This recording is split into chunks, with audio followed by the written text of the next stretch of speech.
The Ontario government is investing $112 million to immediately strengthen the province's bail system and ensure that high-risk and repeat violent offenders comply with their bail conditions. The funding will be used to support new technology, establish violent crime bail teams, expand the Ontario Provincial Police Repeat Offender Parole Enforcement Squad, and provide prosecutors with the resources they need to conduct complex bail hearings.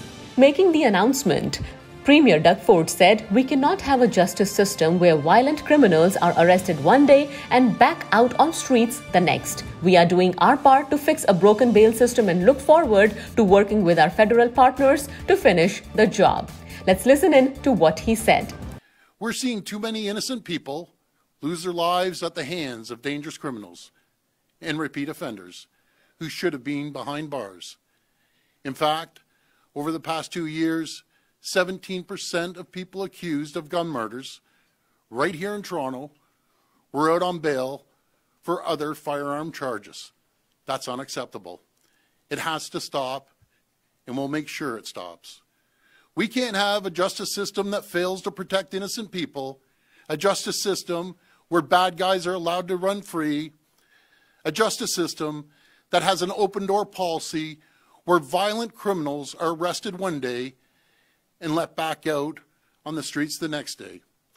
That's why earlier this year, I asked premiers right across the country, of all political stripes, to join me in calling on the federal government to make criminal code changes to fix Canada's bail system.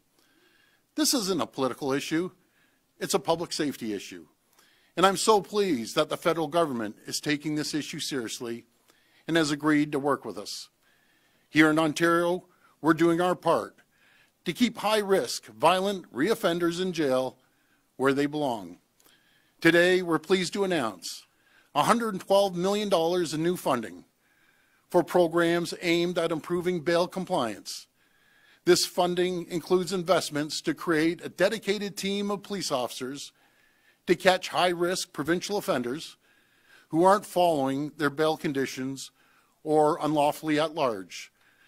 This funding includes new money for the OPP, municipal and First Nations police services, to set up dedicated bail compliance teams to assist prosecutors with gathering evidence and assessing public safety risks. IPTV.